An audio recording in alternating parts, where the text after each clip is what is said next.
Welcome to our channel. जितने भी student जो आगे चल के रेलवे एएलपी और टेक्नीशियन के एग्जाम देने वाले हैं उनके लिए ऑलरेडी हमने general science MCQ series start कर दिया है और इस सीरीज में हमने टोटल 1000 जनरल साइंस के क्वेश्चन हमने जो है यहाँ पे आपके लिए हमने लाया है। और ये जो 1000 जनरल साइंस के क्वेश्चन है कहाँ से लिए गए हैं? 2018 से रेलवे ने जितने भी एग्जाम्स लिए हैं, एएलपी टेक्नीशियन हो गया, जेई का एग्जाम हो गया, ग्रुप डी का एग्जाम हो गया, एनटीपीसी का एग्जाम हो गया, सारे पेपर्स को एनालिसिस करने के बाद जो इन क्वेश्चन को बनाया गया है। और यहाँ पे ये भी पता चला है कि चाहे रेलवे कोई भी एग्जाम लो, एएलपी टेक्नीशियन का ले, जेई का एग्जाम ले, एनटीपीसी का ले, यहाँ पे लेवल सेम रहता है। ग्रुप डी में भी जो है इवन टफ क्वेश्चन पूछे गए हैं। अगर हम देखें कभी कभी जो है जेई से भी जो टफ क्वेश्चन पूछे गए हैं, एलपी से भी टफ क्वेश्चन पूछे गए हैं। तो यहाँ पे लेवल जो है ये सेम ही रहता है थ्रू आउट रेलवे का कोई भी एग्जाम हो। तो सारे पेपर्स को एनालिसिस करने के बाद जो है बेस्ट 1000 क्वेश्चन बनाया है ताकि आपको प्रिपरेशन में कोई दिक्कत ना हो। और यहाँ पे अगर हम देखें सबसे पहले हमने केमिस्ट्री से स्टार्ट किया है, उसके बाद लाइफ साइंस के जो है एमसीक्यूज को कवर अप करेंगे, फिर फिजिक्स का। तो आपने अगर सारे वीडियोस को नहीं देखा तो प्लेलिस्ट का लिंक डिस्क्रिप्शन बॉक्स में दिया गया है, जहाँ पे जाके आप सारे वीडियोस को बिल्कुल कवर अप कर सकते हैं। सारे क्वेश्चंस को हमने डिटेल में डिस्कस किया, उनके रिलेटेड क्वेश्चंस को भी यहाँ पे डिस्कस किया गया है।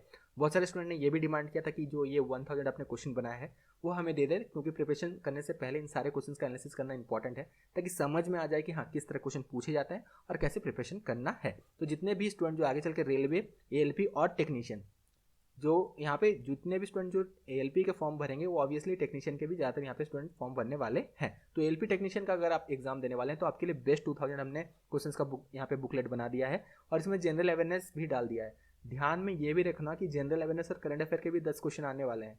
इसको अगर आप मिस करते हैं तो कहीं ना कहीं जो है सिलेक्शन में आपको दिक्कत होगा, क्योंकि इस बार वैकेंसी बहुत ज़्यादा कम है। एएलपी में भी कम है, टेक्नीशियन में भी वैकेंसी कम है। और जनरल साइंस जो है इसका तो 1000 क्वेश्चन हमने यहाँ पे डाल ही दिया है, जो कि 20 क्वेश्चन यहाँ से पूछे जाने वाले हैं। 1000 जनरल अवेयरनेस भी यहाँ पे आपको उसके साथ साथ दे दिया है ताकि जनरल अवेयरनेस और करंट अफेयर ये भी बहुत अच्छे से आप प्रिपेयर कर लें, क्योंकि ये हर एक क्वेश्चन इंपॉर्टेंट है। 10 क्वेश्चन आएगा तो ये भी इंपॉर्टेंट है और 20 क्वेश्चन जो है जनरल साइंस का आने वाला है। तो 75 क्वेश्चन से 30 क्वेश्चन तो जनरल साइंस, जनरल अवेयरनेस और करंट अफेयर से ही आने वाला है। लेना कैसे है? लिंक डिस्क्रिप्शन बॉक्स में दिया गया है, लिंक पे क्लिक करना है, ईमेल आईडी फ़ोन नंबर भरना है। जैसे आप 99 रुपीज़ पे कर देते हो उसके बाद जो है आपकी मेल आईडी में फाइल भेज दिया जाता है जहाँ से आपसे डाउनलोड कर सकते हो। तो ये ऑप्शन है। और एक बात याद रखना, ये सिर्फ इंग्लिश में ही है। जितने भी स्टूडेंट जो हिंदी में एग्जाम देने वाले हैं वो कृपया करके ये जो है बुकलेट को ना ले, ठीक है? इंग्लिश में ही ये दिया गया है और यहाँ पे क्वेश्चन और जो सही एमसीक्यू है उसे मार्क कर दिया गया है। एक्सप्लेनेशन नहीं दिया गया है, एक्सप्लेनेशन सिर्फ वीडियो में ही जो है आपको यहाँ पे मिलेगा। तो चलिए बिना टाइम वेस्ट करते हुए इस वीडियो को स्टार्ट करते हैं। और सबसे पहला क्वेश्चन जो है आपके लिए है, इसका सही जवाब आपको कमेंट बॉक्स में देना है। ये क्वेश्चन ऑलरेडी रेलवे के एग्जाम में पूछा गया था, इसीलिए आपसे भी पूछा जा रहा है। तो इसका सही जवाब आपको कमेंट बॉक्स में देना है। What is the symbol of element टंगस्टेन? टंगस्टेन का जो है सिंबल क्या है ये इस एलिमेंट का, ये आपको कमेंट बॉक्स में बताना है। तो यहाँ से फाइनली वीडियो को स्टार्ट करते हैं। Which of the following condition is most favourable for converting a gas into liquid? तो इसका सही जवाब है ये है high pressure and low temperature.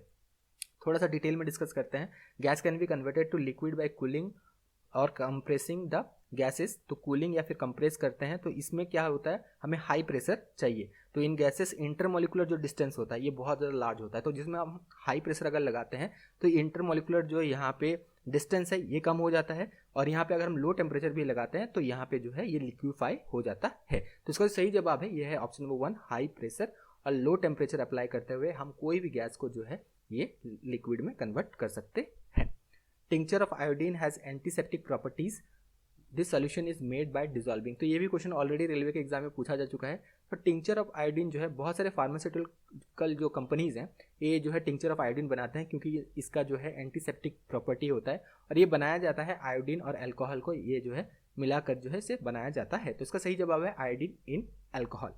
Which of the following has strongest interparticle force at room temperature? अगर आप एनसीईआरटी आपने डिटेल में पढ़ा है ना और अच्छा से पढ़ा है तो इस तरह क्वेश्चन आपको कोई दिक्कत नहीं होगा। बहुत सिंपल सा ये क्वेश्चन है, ठीक है?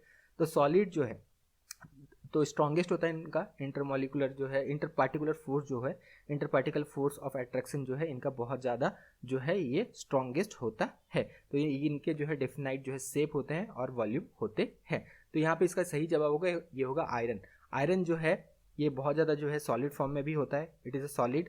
और यहाँ पे जो है आयरन का अगर हम देखें इन सारे ऑप्शंस में अगर हम देखें तो आयरन जो है ये सबसे ज़्यादा जो है इसका जो है एक डेफिनाइट शेप भी देख सकते हैं, बहुत ज़्यादा स्ट्रॉन्ग भी होता है, इंटरपार्टिकुलर फोर्स ऑफ अट्रैक्शन भी इनमें सबसे ज़्यादा होता है। तो यहाँ पे कंफ्यूज नहीं होना है। बहुत से स्टूडेंट ये सोचते हैं कि ब्रोमीन क्यों ऑप्शन में यहाँ दिया है, तो बहुत सारे स्टूडेंट कभी कभी ये कहते हैं कि हाँ तुक्का लगा देते हैं ब्रोमीन। तो ऐसे नहीं करना है, बिल्कुल आपने जो पढ़ा है वही आपको यहाँ पे अप्लाई करना है। कभी कभी ऑप्शन एलिमिनेट करके भी आंसर तक बिल्कुल पहुँच सकते हैं। Which one of the following gases dissolve in water to give acidic solution? तो बहुत सारे क्वेश्चन इसके रिलेटेड भी प्रीवियसली हमने डिस्कस किया था। तो कार्बन डाइऑक्साइड गैस जो है ये जब डिजॉल्व होता है वाटर में तो ये जो है एक एसिडिक सॉल्यूशन जो है ये देता है। क्योंकि आप अगर सॉफ्ट ड्रिंक्स में देखिए, जो सॉफ्ट ड्रिंक्स बोटल्स में पैक होकर आते हैं तो उसमें भी जो है कार्बन डाइऑक्साइड गैस जो है ये फिल्ड होता है। तो जैसे ही हम उस बोतल को खोलते हैं तो ये जो है यहाँ पे बबल्स जो है ये ऊपर की ओर निकलते हैं, एक फीज जो है हम कहते हैं ये होता है due to the presence of carbon dioxide gas. The chemical symbol of nitrogen gas, तो नाइट्रोजन गैस का केमिकल सिंबल क्या है? तो यहाँ पे ध्यान रखना है कुछ कुछ एलिमेंट्स जो है ना ये डाई एटॉमिक एलिमेंट्स होते हैं, ठीक है। जैसे नाइट्रोजन हो गया, इसको N2 लिखते हैं। इस तरह हाइड्रोजन हो गया H2, ऑक्सीजन हो गया O2, ये सब आपको याद रखना है, कुछ कुछ डाई एटॉमिक जो है ये एलिमेंट है, ठीक है। तो ऑक्सीजन हो गया, क्लोरीन हो गया Cl2, ऐसे हम लोग लिखते हैं। फ्लोरीन हो गया F2। तो यहाँ पे अगर हम देखें तो chemical symbol of nitrogen gas जो है ये है N2। तो ये जो है सही आंसर है। ये भी क्वेश्चन ऑलरेडी जो है ये रेलवे के एग्जाम में पूछा गया था। How many times an atom of sulphur is heavier than atom of carbon. कभी कभी क्या होता है ना, जो यहाँ पे मॉलिकुलर मास होता है पर्टिकुलर जो है यहाँ पे एलिमेंट का, उसको आपको याद भी रखना पड़ता है। खास करके सल्फर हो गया, कार्बन हो गया, ऑक्सीजन हो गया, हाइड्रोजन का तो 1 होता है, ये सबको पता है। तो सल्फर का जो है अगर हम यहाँ पे देखें मास जो है, मॉलिकुलर मास जो सल्फर का है ये है 32, ठीक है। और यहाँ पे कार्बन का जो है ये ऑलमोस्ट 12 जो है ये होता है। तो सिंपल आपको यहाँ पे रेशियो निकालना है कि sulphur heavier than an atom of carbon. तो इसका सिंपल 32 डिवाइड बाय अगर हम 12 कर दें तो ये जो है ये क्या आ जाएगा 8/3। तो 8/3 टाइम्स जो है ये हेवियर है, सल्फर जो है ये कार्बन से 8/3 टाइम हेवियर है। तो इस तरह जो है कुछ कुछ का जो है आपको याद रखना पड़ेगा। आपको पहले ही बता दिया जा रहा है, सल्फर का याद रखना, ठीक है। एटॉमिक मास कितना होता है 32, कार्बन का 12 होता है, ऑक्सीजन का कितना होता है याद रखना, हाइड्रोजन का याद रखना, ये सब बिल्कुल पूछा जाता है। कभी कभी मॉलिकुलर मास भी पूछ लिया जाता है। बहुत सारे क्वेश्चन ऐसे ही बने हैं कि सल्फ्यूरिक एसिड का मॉलिकुलर मास क्या है ये आप बताइए, तो ये भी कभी कभी पूछ लिया जाता है। Which of the following has the same mass as that of electron. तो इलेक्ट्रॉन का जो मास है उसका जो है इसी तरह का जो है और भी जो है सब एटॉमिक पार्टिकल है तो उसका जो है मास इलेक्ट्रॉन के बराबर है। इनमें से वो कौन है? तो इसका सही जवाब है ये ऑप्शन नंबर 4, पोजिस्ट्रॉन। पोजिस्ट्रॉन जो है सबसे पहले इसको, और एक क्वेश्चन यहाँ से बनता है, इसे एंटी इलेक्ट्रॉन भी कहा जाता है, एंटी इलेक्ट्रॉन भी इसे कहा जाता है। लेकिन पोजिस्ट्रॉन जो है ये पॉजिटिवली चार्ज होते हैं, ठीक है। इलेक्ट्रॉन जैसे नेगेटिवली चार्ज होते हैं, पोजिस्ट्रॉन जो है ये पॉजिटिवली चार्ज होते हैं और इनका जो मास होता है वो सेम होता है इलेक्ट्रॉन का। इलेक्ट्रॉन का जो मास है पोजिस्ट्रॉन का मास वही है, बस ये जो है पोजिस्ट्रॉन पॉजिटिवली चार्ज होते हैं और इलेक्ट्रॉन नेगेटिवली चार्ज होते हैं।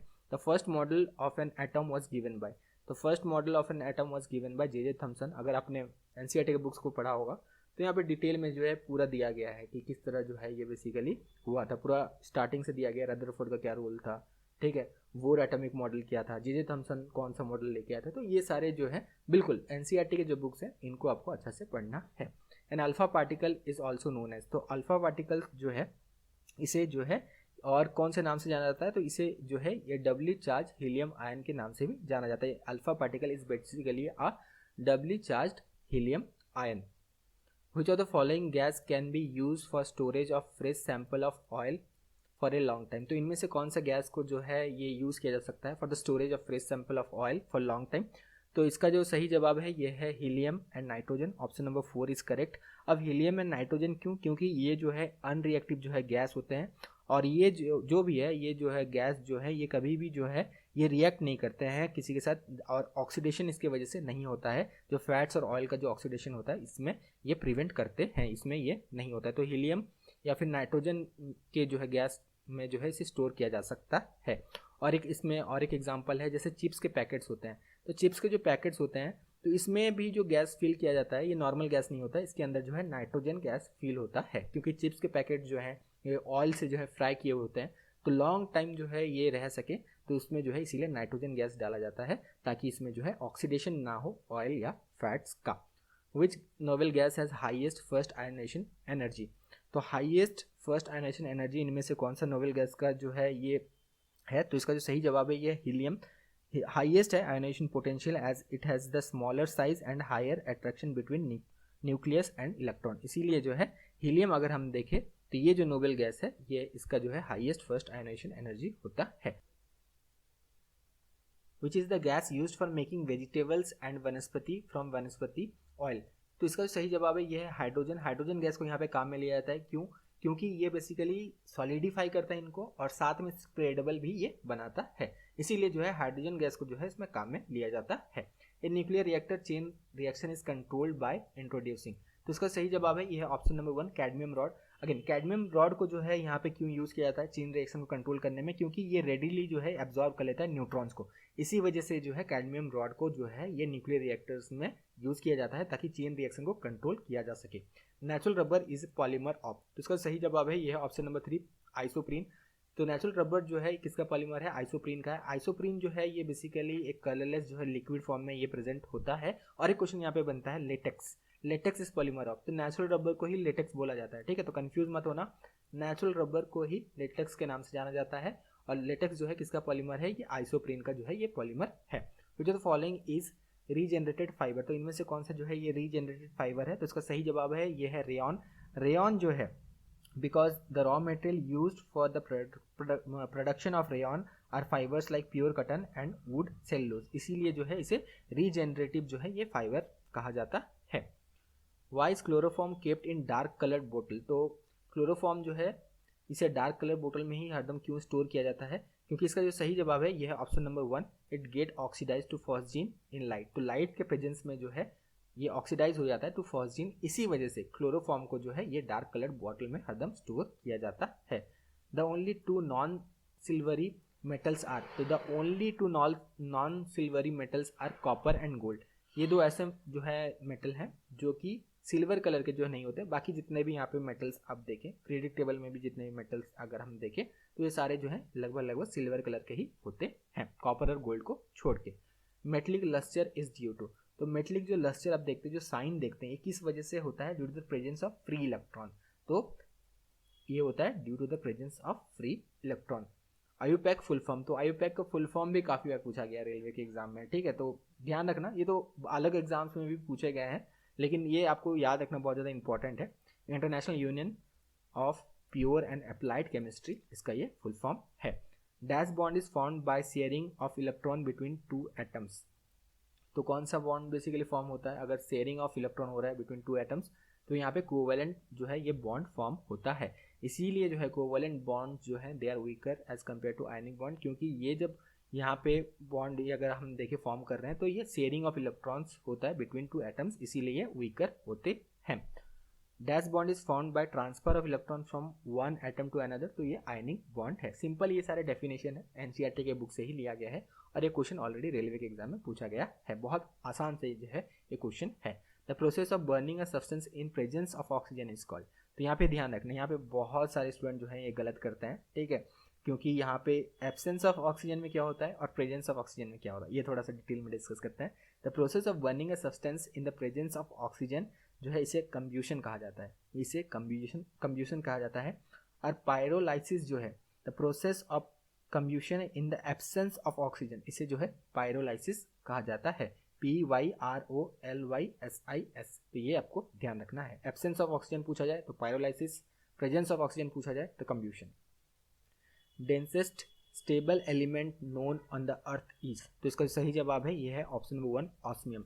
ऑस्मियम जो है पीरियडिक टेबल में अगर सबसे हेवीएस्ट मेटल अगर देखें, इसको भी हमने ऑलरेडी प्रीवियसली डिस्कस किया था, तो क्वेश्चन अलग अलग फॉर्म में जो है पूछे जाते हैं। यहाँ पे देखिए कैसे पूछा गया है, densest stable element on the earth is, तो इसका जो सही जवाब है ये है ऑस्मियम। ऑस्मियम जो है ये हेवीएस्ट एलिमेंट है पूरे पीरियडिक टेबल में, अगर हम देखें हेवीएस्ट एलिमेंट नहीं, हेवीएस्ट जो है ये मेटल है, रियली सॉरी यहाँ पे कंफ्यूज मत होना, ये जो हेवीएस्ट और डेंसेस्ट जो है ये मटेरियल है ऑस्मियम, ठीक है। तो densest stable element on the अर्थ अगर पूछा जाए तो ये है ऑस्मियम।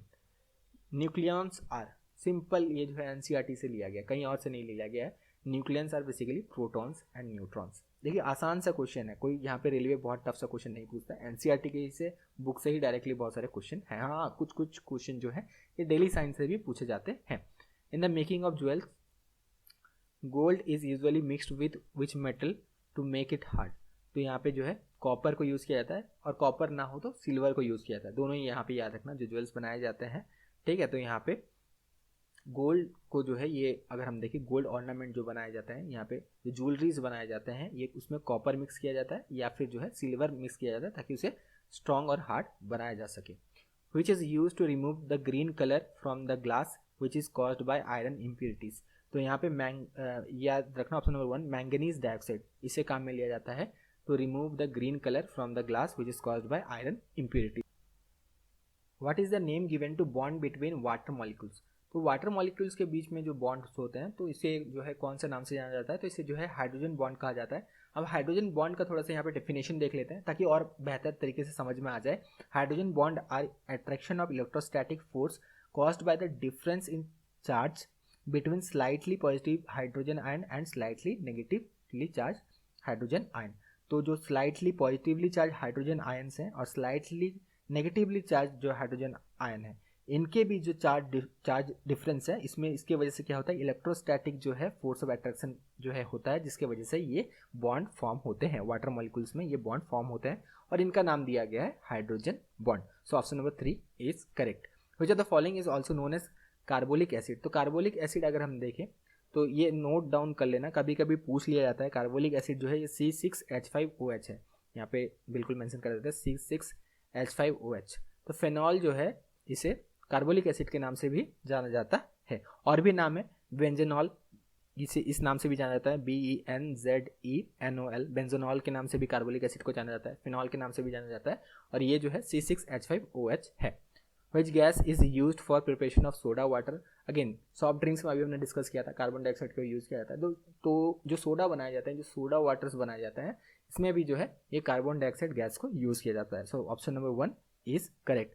वीडियो यहीं तक था। वीडियो कैसे लगा कमेंट बॉक्स में जरूर बताना, और हाँ एक लाइक जरूर कर देना अगर आपको वीडियो पसंद आया। Thank you, all the best.